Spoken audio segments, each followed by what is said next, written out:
भाभी जी, देवर जी, जैसे वो कन्या छल करके आई थी मेरे बेटा को हर के ले गई, क्यों नहीं वैसे आज छल करके उसको भी किला में मैं प्रवेश कर जाऊंगा। क्यों नहीं देवर जी? जल्द करेगी भाभी, जल्द करेगी, जल्द करेगी।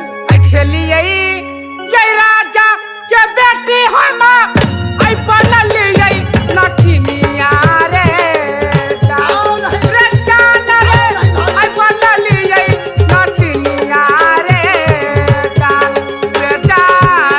आई बैठी रे के नहीं खादा माँ पीछिया रे।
अब नगर मोहब्बा में विलंब मत करो, अब चलेंगे अपने किला कर्नाटक को प्रवेश करना है। ए देवर जी, बोलेगी भाभी, चल से चलिए देवर जी। चलेंगे चलेंगे चलेंगे चलेंगे।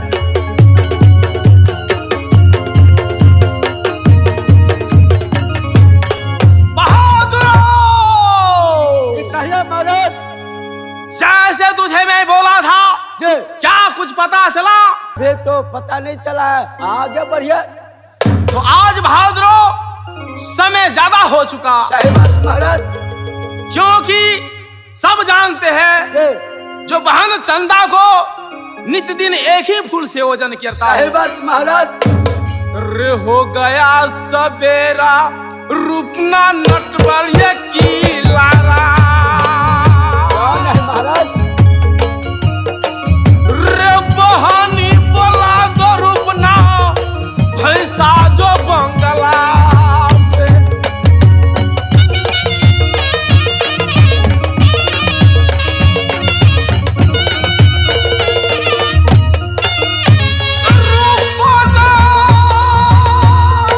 बोलिए महाराज। रसूल का महाराजा के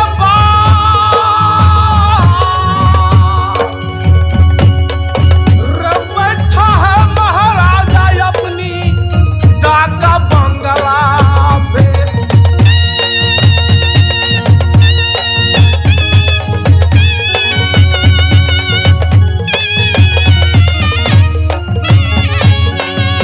बनाए जाओ बहनी महलो के पास। कौन है महाराज? रेल भेजो अब खबर आयब बहाना चंदा को।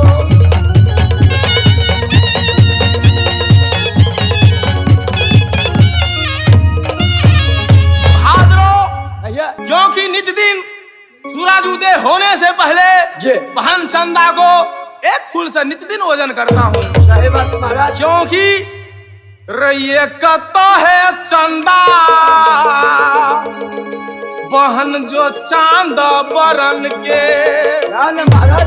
रे दोसर में सूरत दी यो भगवान। हाय हाय कलौती बहनी महाराजा भैंसा।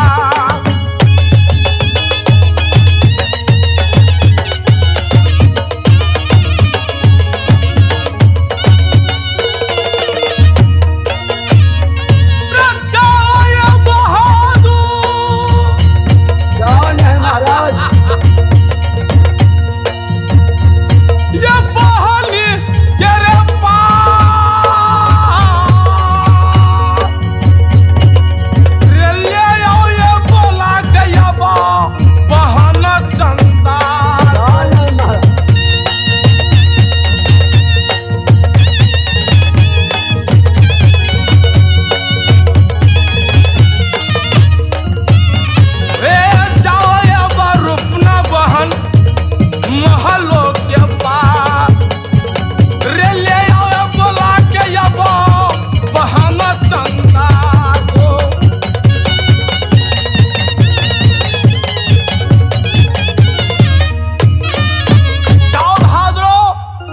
तक मैं अपनी डाक बंगले के ऊपर विराजमान होता है। हाँ नहीं महाराज। जाओ, जल्द करेंगे, जल्द करेंगे, जल्द करेंगे।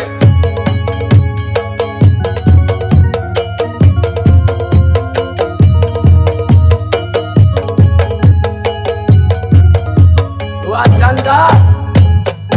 हाँ भैया जी। अच्छा स्कूल से पढ़ के आबि गेल है। हाँ भैया खाना ना पकलिया कि नहीं? जी सब नौकरानी पकाती है। अच्छा भैया ला चाय बनलिया चाय। क्यों नहीं, चाय बना के भैया जी के पास अच्छा जाओ। बड़ नीक, लेकिन भैया याद कल को चल।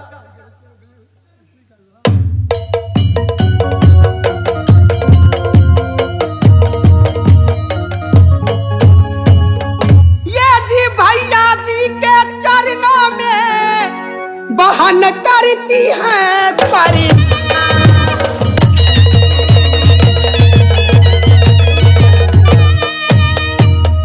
भैया जी के चरणों में बहन करती है परी।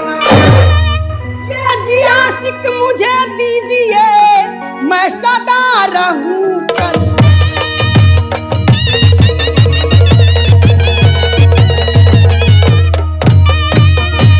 तो मैं बख्शू नारायण बख्शे, बकस दिया श्री भगवान। मैं बख्शू नारायण बख्शे, बकस दिया श्री भगवान। तो ऐसे आशीष तुझे देता हूँ, तुम सदा रहो कल्याण।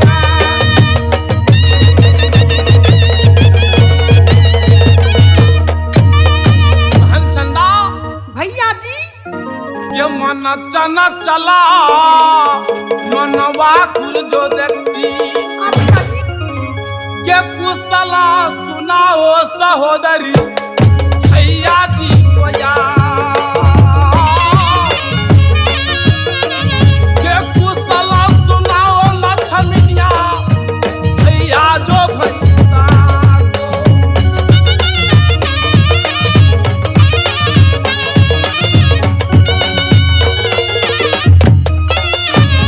ये चंदा भैया जी सुनो ये सहोदरी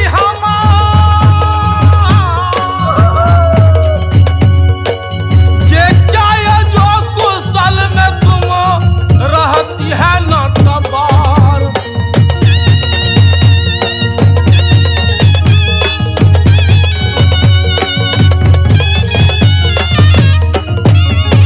ये कह के सुनाओ अपना भैया जी को याद।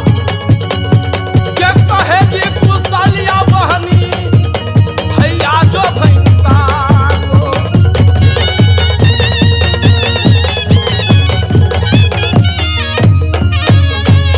भैया जी हाँ बहन चंदा, जब से आपको चला चलती किला नटवर में आया है, आपकी बहन क्यों न कुशल से रहेगी।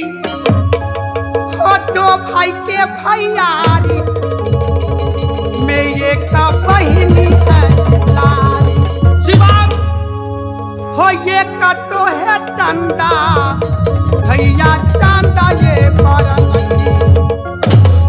हे दोसरा में सकला दिया है भगवान।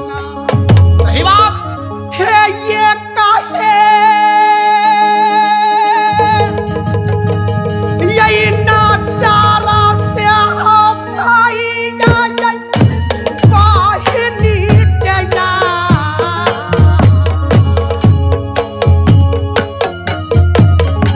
हो ये काहे नाचारा से हो देखना हो बहिनी चंदा।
देखना। ए बगली, मैं तुम्हें दोनों नेत्र से देखता हूं।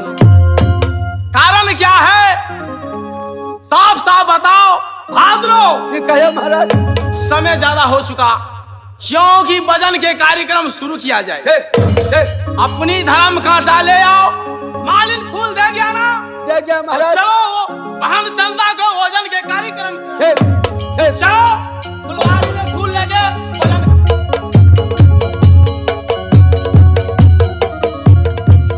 भाद्रो, ये महाराज क्या फूल ले आया? लाया महाराज। एक पलरा में बहन चंदा बैठ गई कौन है महाराज? और एक पलरा पे फूल रखो। भोजन करो और ध्यान रखना। ठीक ठीक,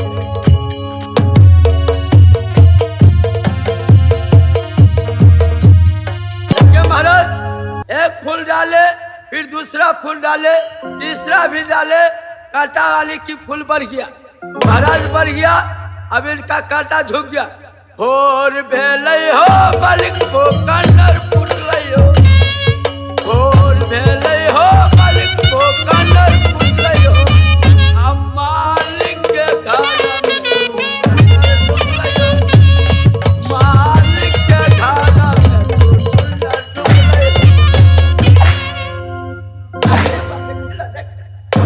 हरामजादा, मैं तुझे ओजन करने के लिए बोला या फिल्मी गाने के लिए? देखिए महाराज, सब दिन नित्य दिन एक फूल से ओझल होता है, लेकिन आज का दिन फूल बढ़ गया। फूल बढ़ गया? जी बहादुर, कहिए। इस साइड आओ। रखो दोबारा फूल। ठीक ठीक महाराज, रखा। रखो।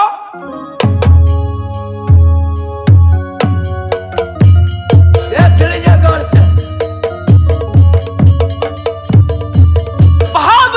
ये महाराज, रजुलमा ये बीत गया रूपना खिला नटवार में।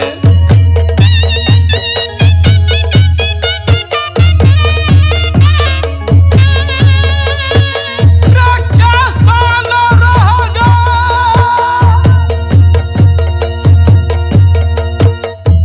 भैंसा सिंह गोया।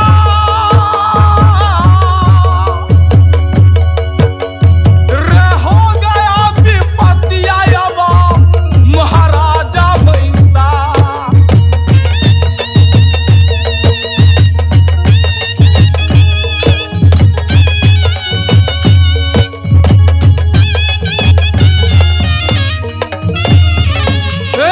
नाका जो काटा जब दिया रे भैंसा सिंह गोया।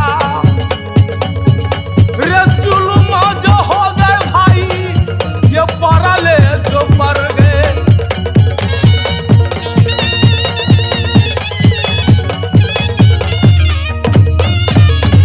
चंदा,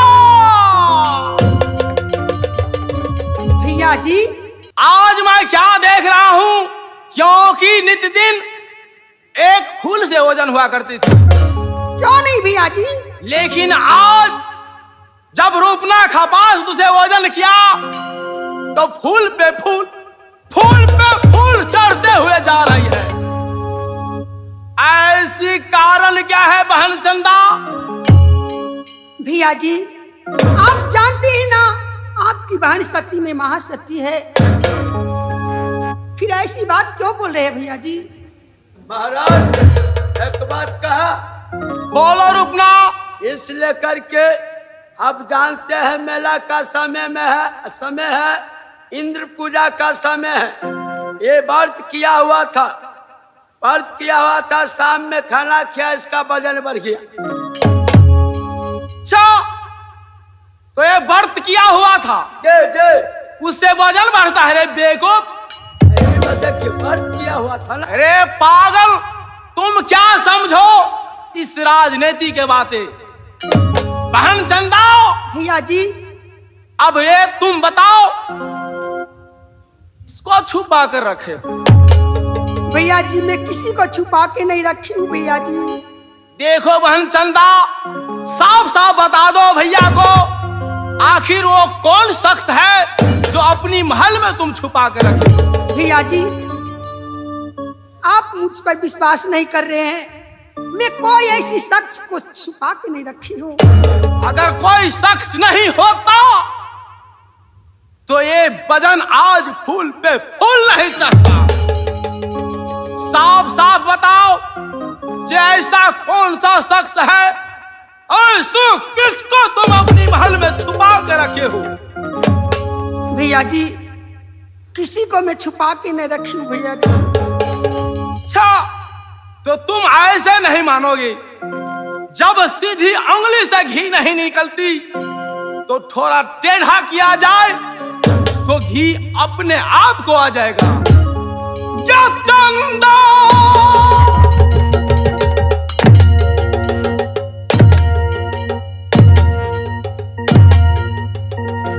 या सोना अब भैया जगह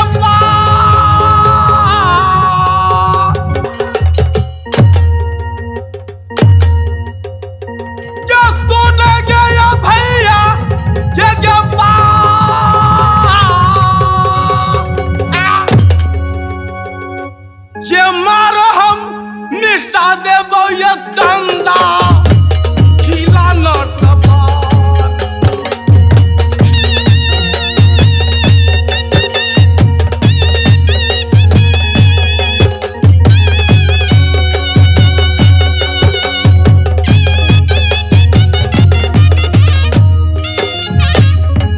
ये कोई ना मदद आ गया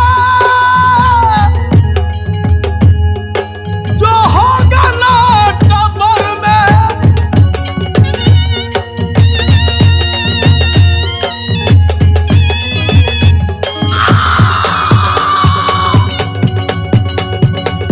चंदायो सुनो, ये भैंसा सिंह के पास ये जिंदा हम जला हम देंगे किला जो लटबार में।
आज सना तो तू मेरी बहन ना, मैं तुम्हारा भाई हूँ। रुपना महाराज, ये हरामजादी लड़की आज भैंसा सिंह को नाम को मिट्टी में मिला दिया। हमारे चेजा हमरो ठोना से लोर गिरे हैं। किस लिए रे? लकड़ा मारे चेता हमरो कलाया। अच्छा सुनो, के इसे ले जाओ, ये इसे ले जाओ। महाराज एक बात कहा दहिए खाए न मटकुरी तो ठाए में रहते।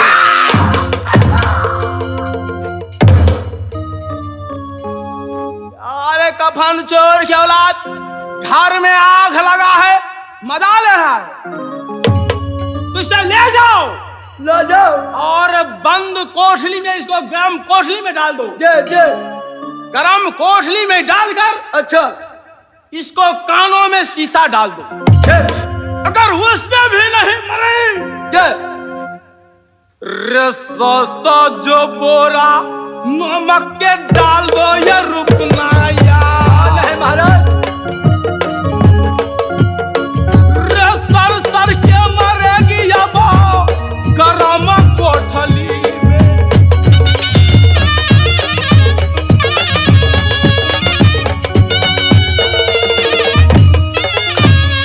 रे तरफ के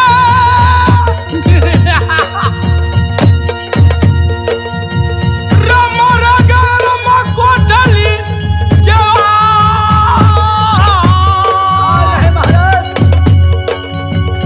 रे रो के मर जाएगा चंदा गरम कोठली।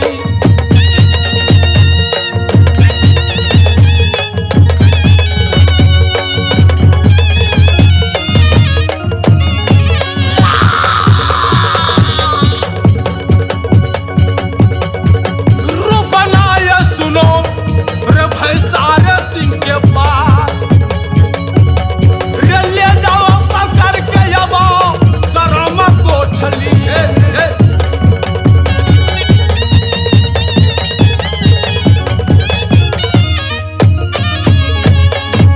जाओ। ले जाए छे नहीं भैया जी, से भाई या जी यही काथी ना यही बेजती यही बहिनी के जखानी यही खारई क्या करो। आज से रिश्ता समाप्त हुआ, समाप्त हुआ, समाप्त हुआ। नहीं भाई देखे कौन है करता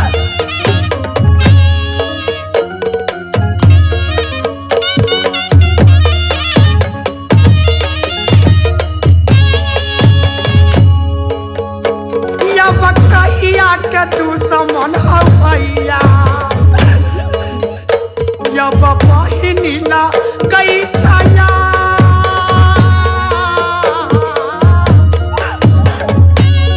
दिया छोड़ दिया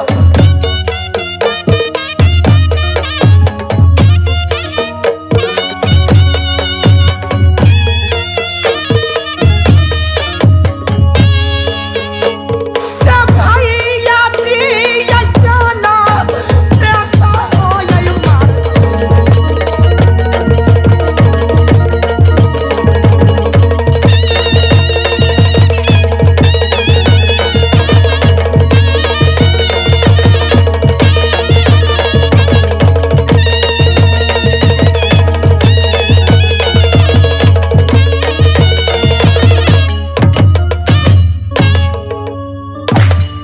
दादा मैं तुझे बुला ले जाओ।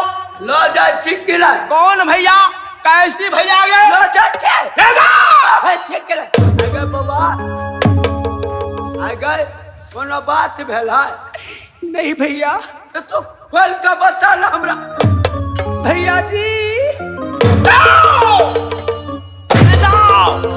भैंसा सिंह को नाम को मिट्टी में मिला दिया, क्योंकि मैं जानता जो मेरी बहन हो कि ऐसे हर किस काम करेगी। तो जब तुम्हें जन्म हुआ था मैं उसी टाइम तुझे मार देता। कि नाक ये कटवाया ये अपनी भैया ये जी के जा, कि कैसे ये जिएगा भैंसा खिला जो नटवार में।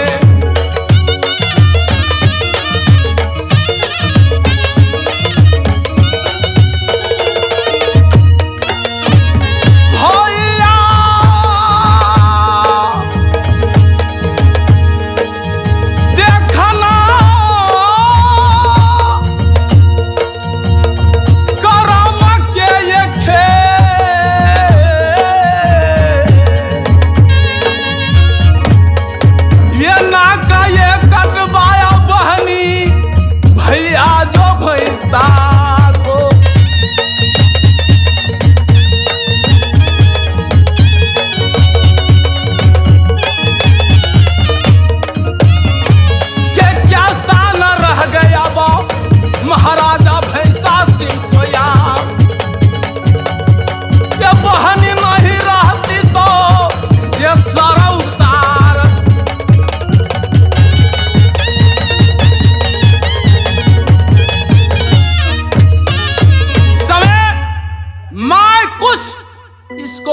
बातें विशेष मैं राजनीति सोचता हूँ।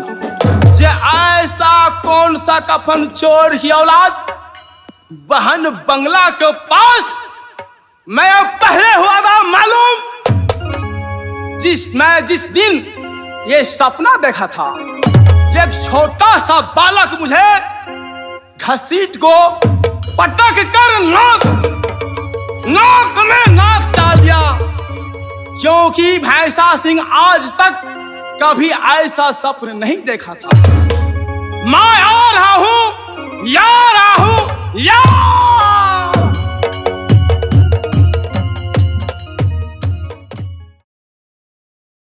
हमारे इस चैनल मैथिली गंगा को लाल बटन दबाकर सब्सक्राइब करें व घंटी के निशान का बटन दबाएं ताकि सभी नए वीडियो आप तक तुरंत पहुंचे, बिल्कुल मुफ्त।